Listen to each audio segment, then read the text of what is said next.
Cette semaine, l'abus d'opioïdes, ça devient une épidémie au niveau national. Qu'est-ce qu'on peut faire pour l'enrayer? Et également, comment aimeriez-vous que le gouvernement fédéral dépense vos deniers publics? Cela et bien d'autres choses encore. Nous descendons dans la rue, micro en main. Voici Outburst.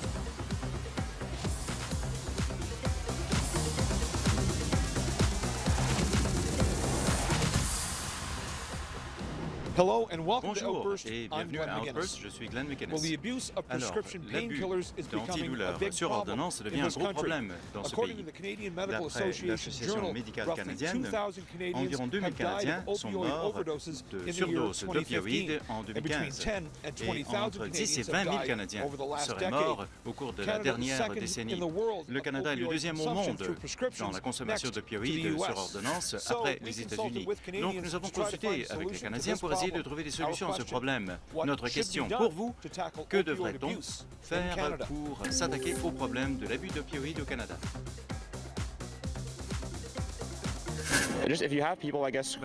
S'il y a des gens qui ont besoin de ce médicament, je pense qu'il faut des mesures en place pour déterminer si c'est un besoin réel ou non, et ensuite leur donner une ordonnance ou pas. Autrement dit, ne pas donner un médicament sur ordonnance à des gens qui n'en ont pas besoin. Je dirais que parler d'opioïdes légaux, je dirais des mesures d'ordonnance plus rigoureuses, parce que dans la côte Est, il y a beaucoup de médecins qui font des profits avec ça. Et ça, je pense que ça devrait cesser. Les médecins ne devraient pas avoir l'occasion de faire des profits à partir de la mise en marché de produits pharmaceutiques. Je pense que ça, ce serait... Et évidemment, il y a le marché illégal, évidemment. Mais c'est probablement la meilleure mesure à prendre. Je pense que les gens ont besoin, quand on leur donne une ordonnance d'opioïdes, je pense qu'ils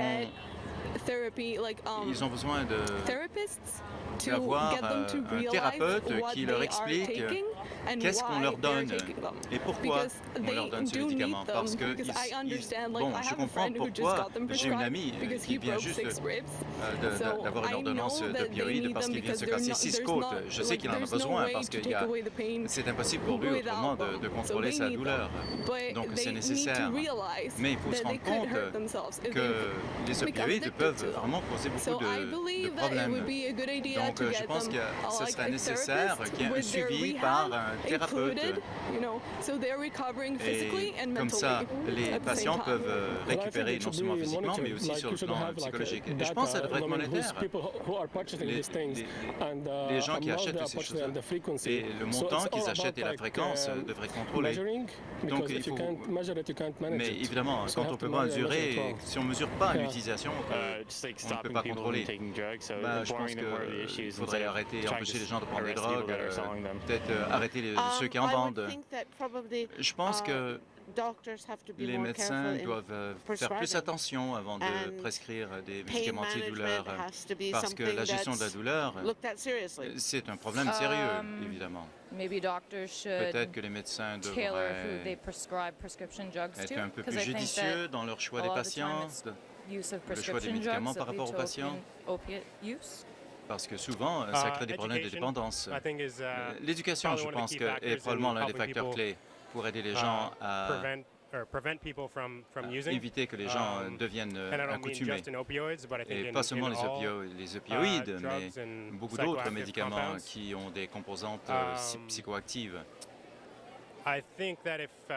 Je pense que si les gens ont des présomptions par rapport à certains médicaments et les essais et que c'est pas vrai, finalement ils se disent « on m'a dit justement que tel médicament est nocif, mais finalement c'est pas si mal, alors j'aimerais bien essayer autre chose. » Alors, ce serait bien de dire aux gens, plutôt que de essayer de leur faire peur sur toute la ligne, leur expliquer quels sont les effets spécifiques de chacun des médicaments qu'ils prennent. Je pense que ça pourrait éviter des problèmes.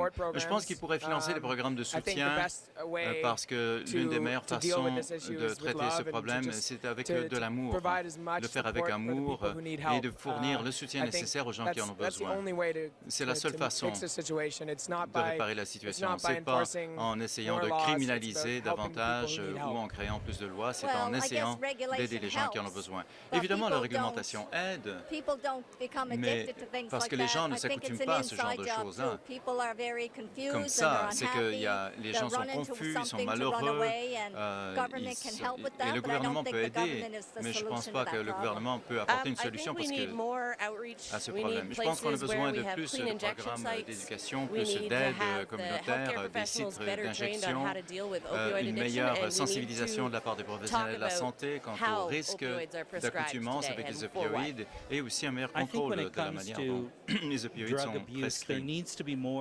Quand on parle d'abus de pharmaceutiques, je pense qu'il faut y avoir plus de soutien en matière de santé mentale. Beaucoup de ces questions d'accoutumance sont liées à des situations où les gens n'ont pas les soutiens nécessaires. Et c'est à cause de cela qu'ils continuent de se retrouver dans une situation où ils abusent du médicament qu'on leur donne pour d'autres raisons. Et c'est sûr que s'il y avait des contrôles plus serrés, ça aiderait. Oui, ça c'est une bonne question. Je pense que si on parle de médicaments sur ordonnance, ce sont les médecins, n'est-ce pas, qui prescrivent des médicaments. Donc il faut que les médecins déterminent de façon plus judicieuse quand et à qui ils les prescrivent pour éviter que les patients deviennent eux-mêmes des revendeurs. Alors, la meilleure façon, donc, c'est... Alors, il faudrait créer des centres qui peuvent... Plutôt que d'essayer de criminaliser les gens et de les arrêter, on devrait créer des centres de soutien, des centres de réadaptation. Où Vancouver a-t-elle obtenu son nom? Alors, est-ce un mot indigène? Est-ce que le nom d'un officier de la Marine royale ou un Premier ministre britannique? Premier ministre britannique, c'est difficile. Justement, je parlais de Vancouver avec un ami. Je dirais, moi, c'est un mot autochtone. Oui, je pense que c'est un nom autochtone. B, c'est le nom d'un officier de la Marine. Oui, vous avez tout à fait raison. Très bon.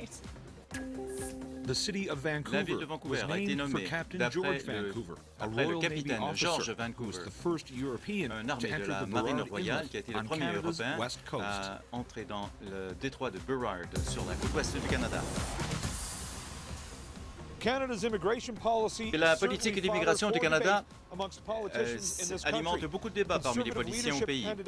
Et Kelly Leitch, conservatrice, demande le filtrage des immigrants pour déterminer qu'ils adhèrent aux valeurs canadiennes. Mais depuis que les libéraux sont arrivés au pouvoir, ils ont apporté des changements à la loi sur l'immigration qui facilitent en fait l'obtention de la citoyenneté canadienne. Donc la structure actuelle est-elle à votre satisfaction? La question qu'on vous pose, le Canada devrait-il réformer son système d'immigration? Non, je ne pense pas. Je pense qu'avec ce qui se passe aux États-Unis, il y a des gens qui seraient peut-être tentés de réformer le système d'immigration, mais je pense que le Canada peut se targuer d'être un pays multiculturel et ça nous a réussi jusqu'à maintenant. Donc je ne vois pas de problème avec la politique d'immigration telle qu'elle est maintenant. Je pense qu'elle est très bien, surtout à Montréal, c'est une des villes multiculturelles les plus diversifiées au monde. On peut aller n'importe où, on peut rencontrer des gens de toutes les cultures, profiter de cuisine ethnique. Et pour la plupart, les gens s'entendent bien. Donc je pense que quand on laisse entrer des immigrants, ça crée une culture plus riche, plus diversifiée. Et c'est ce qui manque dans d'autres parties du monde. Alors je pense que les gens devraient regarder, prendre Montréal comme exemple. Non, je ne pense pas. Non, je pense que c'est bien. Comme Montréal, justement, est un mélange ethnique intéressant. Les gens qui vivent ici sont plus ouverts aux races et aux religions différentes. Et c'est une bonne chose à Montréal. J'en sais rien pour le reste du Canada, mais je pense que la politique d'immigration est très bien. Moi, je suis immigrante et je dirais que pour l'instant, parce que ce que Harper nous a laissé, c'était très... Harper a fait en sorte que c'était beaucoup plus difficile d'obtenir notre citoyenneté ou les soins médicaux et ainsi de suite pour les immigrants. Donc, si Justin Trudeau doit faire une réforme, ça devrait justement pour aider les immigrants à obtenir des soins médicaux et subvenir à leurs besoins élémentaires comme personnes. Parce qu'au bout du compte, tout le continent nord-américain est composé d'immigrants. Alors oui, facilitons l'immigration. Oui, c'est mieux que la France, parce qu'en France, n'importe qui peut rentrer dans le pays. Et aussi, c'est un peu mieux, parce qu'il y a quand même c'est plus strict, il y a des contrôles. Et la sécurité au Canada est générale. et mieux. Oui, je pense que la sélection des immigrants devrait être plus... Oui, ils devraient revoir le système de sélection des immigrants parce que beaucoup d'immigrants n'arrivent pas à se trouver de l'emploi. Ils ne peuvent pas utiliser les diplômes qu'ils ont obtenus à l'extérieur. Alors,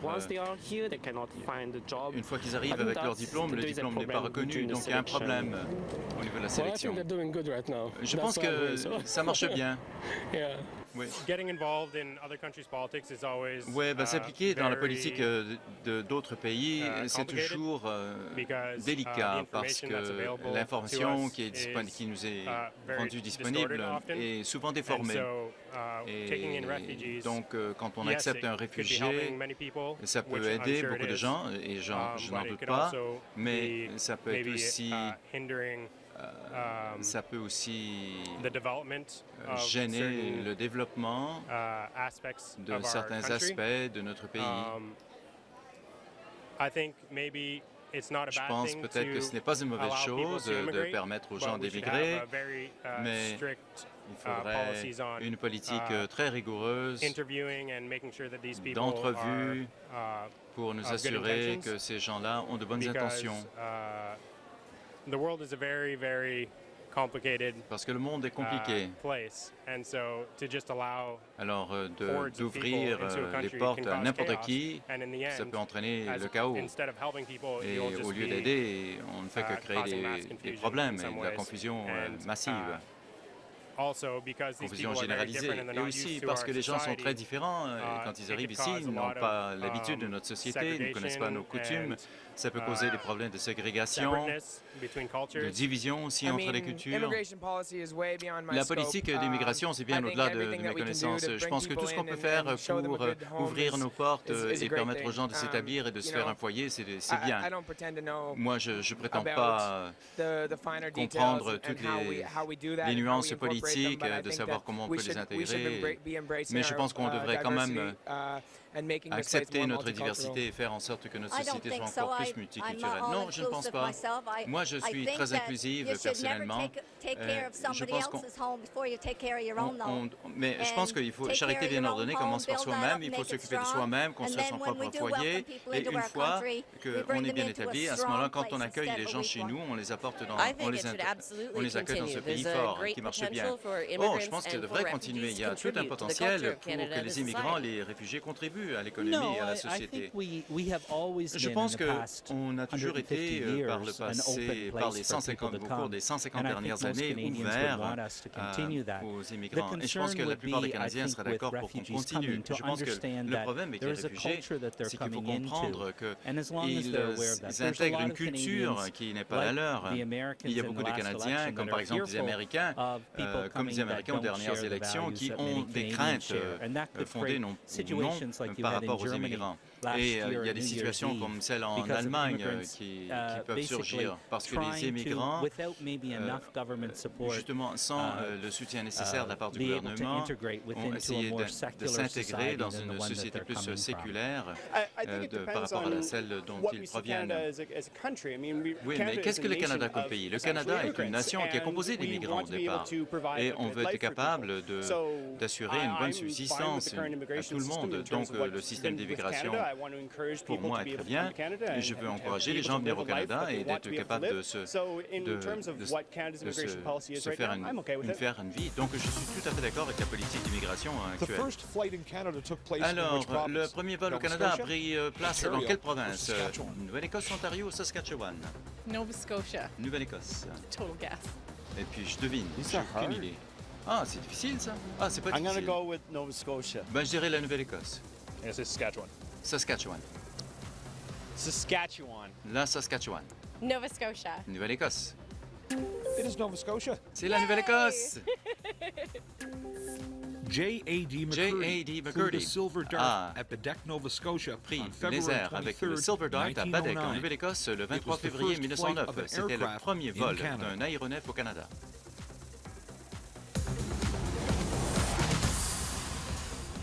A good portion of your hard-earned money Alors, une bonne portion de votre revenu va en impôts. Mais comment le gouvernement fédéral dépense votre argent, c'est une question qui intéresse beaucoup les Canadiens. Alors, nous sommes descendus dans la rue, nous avons demandé où ces fonds devraient-ils aller. Alors, notre question, comment voudriez-vous que le gouvernement fédéral investisse vos dollars? Well, you know, this Vous savez, is one of the serious problems that c'est Canada un has. des We've got this problèmes sérieux division que nous between avons the au federal Canada. and Il y a une provincial division government. entre le gouvernement Yet fédéral et they le mess in gouvernement each other's provincial. affairs constantly, Et and I pourtant, think ils it's s'ingèrent time dans les affaires l'un de we l'autre look sans at cesse. what's best for the Et people. donc, il est So, temps for qu'on se example, préoccupe we de need to have national ce qui convient le standards, I mieux think, pour les for gens. education, for Alors, on a besoin de healthcare, normes for nationales pharmacare, pour all those l'éducation, things, and I think that's les soins de where we santé need to get et started. les produits And one of the pharmaceutiques. Et things c'est I là would qu'il faut really like to commencer. see L'une us des is choses go que to a j'aimerais simple vraiment tax voir, and get rid of the c'est most expensive qu'on se débarrasse federal institution we de have. l'institution And that's fédérale the, la plus dispendieuse qu'on ait, et qui what est they call CRA. l'ARC, l'Agence de revenus du Canada. Parce que si on investit dans l'infrastructure, c'est une bonne chose, à la condition que ce soit contrôlé. Parce que de donner de l'argent à une province et de dire dépensez comme vous voulez, c'est une bonne idée si on peut vraiment faire confiance aux politiciens de faire des choix judicieux. Mais je pense que dans d'autres circonstances, il vaut mieux que les fonds soient destinés. Alors, c'est pour ça que je dis que dans l'éducation et les soins de santé, il devrait y avoir des directives claires. Alors, nous sommes supposément une nation. Pourquoi n'avons-nous pas une politique à ce moment-là qui serait généralisée pour tout le Canada? Oui, je pense que les jeunes, les très jeunes, et on peut créer des emplois, des choses comme ça. Je pense qu'il y a aussi beaucoup de questions de santé mentale. Je pense que si on peut encadrer les gens, les accompagner quand ils sont très jeunes, les aider à se sentir mieux dans leur peau et leur ouvrir les yeux, qu'ils puissent rêver d'un bel avenir et ne pas dépendre entièrement du gouvernement, ça, je pense que ça va beaucoup aider. Moi, j'aimerais qu'on mette plus d'accent sur la sensibilisation, l'amélioration de l'éducation, moins de droits de scolarité, de faire en sorte que les enfants de familles à faible revenu puissent faire des études supérieures sans s'endetter jusqu'à 100 et 160 000 $. Donc, santé et éducation sont la priorité pour moi. Je pense que le gouvernement doit équilibrer la croissance de la dette et la croissance du déficit. Il y a eu beaucoup d'emphase au cours des derniers mois sur le fait que le déficit ne fait qu'augmenter. Bien que sur le plan économique, c'est bien à court terme, à long terme, la survie de notre pays pèse dans la balance. Il faut qu'on soit capable de régler nos finances de façon responsable. Je pense que le gouvernement doit donc faire preuve de prudence. Et on a besoin de programmes, mais je pense qu'il y a aussi besoin d'équilibre. Je pense que l'infrastructure et le soin des enfants. Je pense que le Canada devrait avoir un budget équilibré, mais on n'a pas eu ça depuis 5 ou 10 ans, depuis la fameuse crise de l'année 2000. Alors, ce serait bien, c'était bien dans les années 1990 et au début de l'an 2000, quand justement on peut tout faire avec le gouvernement libéral. On avait Chrétien et Martin. Bon, ils avaient leurs problèmes aussi. Bon, ils ont augmenté le financement des programmes sociaux et ça crée des problèmes. Donc, j'aimerais que le Canada ait des dépenses d'infrastructure, des soins de santé et aussi un budget équilibré. Je pense que notre système de construction fait défaut. Je pense qu'il faudrait vraiment l'améliorer parce que on passe beaucoup de temps à bâtir des voies publiques. Je pense qu'il y a trop de dépenses d'infrastructure. Moi, j'aimerais que mes impôts servent à alimenter les secteurs publics parce que je trouve ça plutôt déplorable combien ça coûte pour prendre les transports publics, les services. Ça coûte très cher pour se déplacer à l'intérieur de la ville. Il faut travailler toute une journée. Juste il faut travailler au moins 6 heures pour prendre l'autobus. Je pense que donc le transport public devrait être nettement plus abordable. Ça devrait être une des priorités. C'est pour ça que j'aimerais bien que le CTM soit subventionné par le gouvernement provincial. Donner accès aux gens à l'éducation gratuite, parce qu'il y a des gens qui ne peuvent pas se permettre d'envoyer leurs enfants à l'école ou à l'université plutôt. C'est certainement le cas aux États-Unis. Et aussi, le système de soins de santé devrait avoir plus de budget aussi pour être capable de donner de meilleurs soins. L'éducation, parce qu'à mon université, ils ont sabré dans le budget. Alors, il y a des cours qui ont été éliminés. Et alors, ce serait peut-être bien d'investir dans l'éducation parce que c'est important. Et je ne veux pas qu'ils utilisent mes impôts pour faire la guerre. Donc l'éducation et les hôpitaux, à mon avis. Ils devraient investir les impôts davantage dans le développement des villes et aider les gens qui ont besoin, qui ont des besoins. Je pense que ça devrait être dépensé dans le domaine du secteur de la santé et aussi oui, dans le domaine de la santé. On devrait augmenter les services dans le domaine de la santé. Oui, oui, c'est ça. Oui. Évidemment, les soins médicaux. Et aussi donner une plus grande sécurité pour les enfants, surtout améliorer les services municipaux et l'infrastructure. Oui, l'infrastructure. Bon, je sais qu'on parle du fédéral et non du provincial, mais l'infrastructure pour moi c'est le plus important ici au Québec. Other than that, the health system. I know it's provincial. That's different from provincial, but maybe get a little more involved with that. I think our taxing systems are pretty good in Canada. Notre système fiscal est relativement bien au just Canada. Infrastructure, keep the country Je pense qu'il faudrait dépenser davantage dans l'infrastructure et ne pas laisser donc les I know there's a whole self-defense thing going on with the jets. I think it's F-35s. On songe à faire des dépenses au niveau de la défense avec l'achat d'avions de combat. Pourquoi acheter un avion qui coûte aussi cher à maintenir? Ce serait mieux de dépenser moins là-dessus. Alors, le dossier environnemental du Canada comprend évidemment la ratification du traité de Paris et aussi le rattrapage par rapport à l'impôt sur le carbone à l'échelle mondiale. Mais l'approbation de la ligne 3 et de la Trans Mountain Pipeline pourrait compromettre ces objectifs et augmenter les émissions de gaz à effet de serre. Alors, nous avons envoyé nos caméras avec notre dernière question. Le Canada en fait-il assez pour être responsable sur le plan écologique? Je dirais que moi, je suis responsable sur le plan écologique. Je fais du recyclage, par exemple. Je pense que, je ne sais pas, forger un partenariat avec des organismes écologiques, parce que je pense que les gens doivent être sensibilisés davantage et doivent en savoir davantage, être mieux éduqués au sujet de l'environnement. Ce n'est pas nécessairement à quoi pensent les jeunes maintenant. Alors, et c'est eux qui vont prendre la relève, évidemment. Donc, je pense qu'il faudrait peut-être d'autres initiatives à cet égard. Et vous? Oui, comme elle. Alors, qu'est-ce qu'on doit faire pour respecter nos engagements écologiques ou environnementaux? Encore une fois, j'en suis pas assez long, mais je pense que plus d'éducation sur le sujet pour les gens de tous les âges, en fait. Je pense que le Canada fait de son mieux, comme tous les autres pays, moins de pollution atmosphérique, moins de contamination des sols, si on regarde les autres villes du Canada, les autres régions. Oui, tout à fait. Parce que moi, j'ai vécu dans différentes parties du monde, au Liban, et je pense que oui, on vit dans un pays qui est responsable sur le plan environnemental. Il y a beaucoup de progrès à faire parce que j'ai vu à la télévision, la plupart des gens gaspillent de la nourriture, gaspillent de l'énergie et beaucoup de choses. Je pense que les gens, on devrait mieux contrôler comment les gens utilisent les ressources. Donc il y a beaucoup de travail à faire. Je pense que sous le régime Harper, on a pris un peu de recul. Mais je pense que le gouvernement, le Canada est au courant de ses responsabilités. Je sais qu'à l'école ici, on fait du compostage et du recyclage. Toutes les bennes sont accompagnées d'une benne pour le recyclage et le compostage.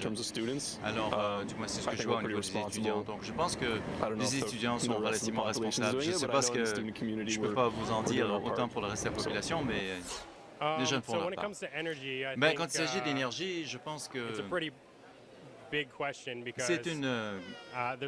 question assez vaste parce que ça implique évidemment des gros sous et quand ça implique de l'argent, comment je dirais, il y a toujours danger de mauvaise utilisation des fonds.